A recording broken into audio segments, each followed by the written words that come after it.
आज की कहानी में आगे बढ़ने से पहले अगर आपने हमारा चैनल अभी तक सब्सक्राइब नहीं किया है तो कर लें और साथ ही बेल आइकन को भी जरूर दबाएं ताकि आने वाले वीडियोस के नोटिफिकेशन आपको जल्द ही मिल जाए। तो चलिए बढ़ते हैं आज की कहानी की ओर। ये कहानी है दामोदर दास जी की। वो बताते हैं कि ये उन दिनों की बात है जब उनकी भार्या यानी उनकी धर्मपत्नी सुजाता जी गर्भ अवस्था में थी। प्रसव में अभी लगभग 1 महीना शेष था जब वो अपने मायके जा रही थी।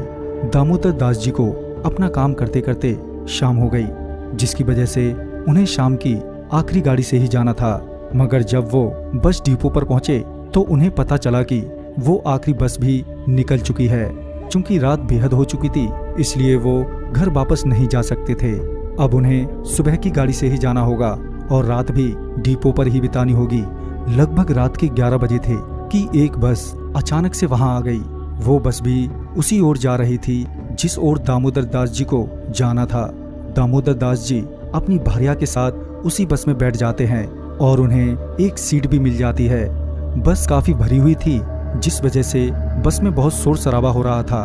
देर रात होने के कारण दामोदर दास जी को और उनकी भार्या सुजाता जी को नींद आने लगती है।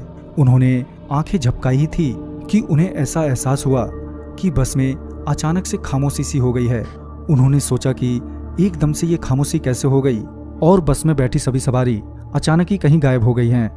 दामोदर दास जी बस में अपने आप को अकेला पाकर एकदम से घबरा जाते हैं। वो अपनी पत्नी को जगाते हुए कहते हैं, अरे देखो ना, अचानक ही सभी यात्री कहाँ गायब हो गए हैं, सिर्फ हम दोनों ही इस बस में रह गए हैं। जब उनकी पत्नी ने आसपास देखा तो पाया कि सच में ही उस बस में केवल वो दोनों ही हैं। सुजाता ने अपने पति से कहा, मगर बस तो अभी भी चल रही है, तुम बस ड्राइवर से पूछ लो कि बाकी की सवारी कहाँ चली गई है। दामोदर जी ने कहा, तुम ठीक कह रही हो, मैं अभी बस ड्राइवर से पूछता हूँ। तभी दामोदर जी ने बस ड्राइवर से पूछा, ड्राइवर साहब बाकी सवारी कहाँ चली गई?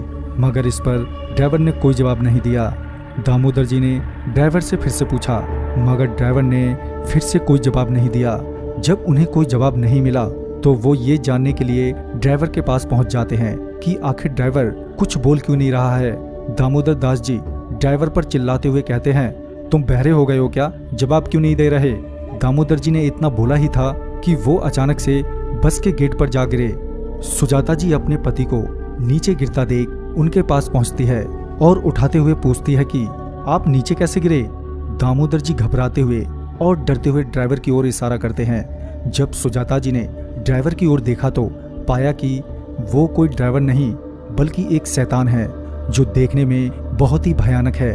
उसके भयानक चेहरे को देखकर सुजाता जी इतनी डर गई कि उनके पेट में प्रसव का दर्द शुरू हो गया और वो दर्द और डर से रोने लगी। सुजाता जी अपने पति को संभाली रही थी कि उन्हें बस में फिर से शोर शराबा सुनाई देने लगा। जब उन्होंने मुंह उठाकर देखा तो सारे के सारे यात्री वापस आ गए थे, मगर उन सभी यात्रियों के चेहरे बदले हुए थे। वो देखने में बड़े डरावने लग रहे थे। उन सभी यात्रियों को देखकर सुजाता जी को समझने में देर नहीं लगी कि वो सभी भूत हैं। इतने में ही उन दोनों को जोर का धक्का लगा जिस वजह से वो दोनों बस से नीचे रोड पर जा गिरते हैं। सुजाता जी अपने पति दामोदर दास जी को संभाली रही थी कि वो बस वहां से अचानक ही गायब हो गई। अब वो दोनों उस सुनसान रोड पर अकेले ही थे और सुजाता जी का प्रसव का दर्द भी अब बढ़ने लगा था और वो दर्द से करा रही थी। दामोदर दास जी को लग रहा था कि उन भूत प्रेतों से तो छुटकारा मिल ही गया है। अब जो दूसरी परेशानी थी वो थी उनकी बीवी का पेट का दर्द जो लगातार तीव्र हो रहा था। दामोदर दास जी को कुछ सूझ नहीं रहा था कि अब वो क्या करें। जब उन्होंने अपने आसपास देखा तो उन्हें दूर एक रोशनी दिखाई दी। दामोदर दास जी ने अपनी बीवी को सहारा देते हुए उस रोशनी की ओर चल दिए, इस उम्मीद में कि वहां उन्हें कोई मदद जरूर मिल जाएगी। जब वो वहां पहुंचे तो उन्होंने पाया कि वह एक छोटा सा अस्पताल है। अस्पताल देखकर उन्हें बहुत राहत मिली। अब वो उस अस्पताल में दाखिल हुए तो उन्होंने पाया कि वहां कोई हलचल नहीं है, साथ ही वहां पर सभी चीजें इधर उधर पड़ी हुई हैं। ऐसा लग रहा था मानो अस्पताल बंद पड़ा हो, मगर लाइट तो जल ही रही थी। इसलिए दामोदर दास जी ने पहले तो अपनी बीवी को वहीं पास के बेंच पर बिठा दिया। दामोदर दास जी के 2-3 बार आवाज लगाने के बाद भी जब उन्हें कोई जवाब नहीं मिला तो उन्हें लगा कि ये अस्पताल सच में ही बंद पड़ा है। लिहाजन वो वहां से वापस निकलने के लिए पीछे मुड़ते हैं।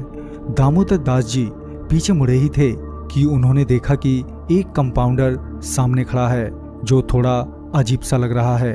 तभी उस कंपाउंडर ने पूछा, क्या बात है, क्यों चिल्ला रहे हो? इस पर दामोदर दास जी ने कहा कि भाई साहब, मेरी बीबी की तबीयत बहुत ही खराब है, जल्दी ही इलाज करना बेहद जरूरी है। डॉक्टर साहब कहाँ हैं?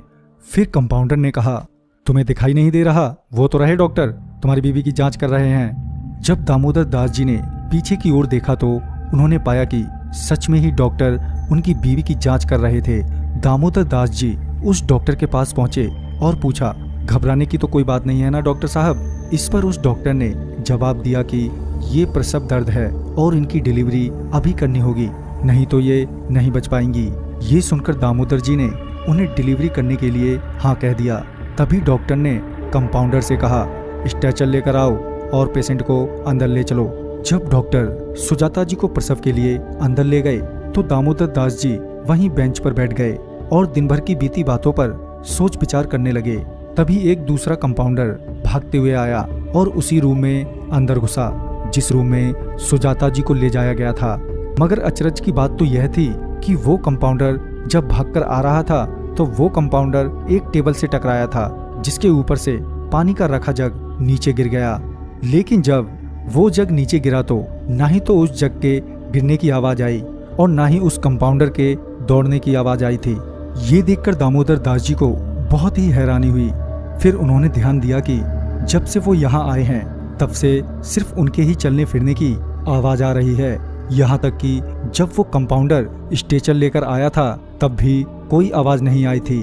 अब तक दामोदर दास जी को ये समझ में आ गया था कि कुछ ना कुछ तो गड़बड़ है कि तभी उनको एक चीख सुनाई दी।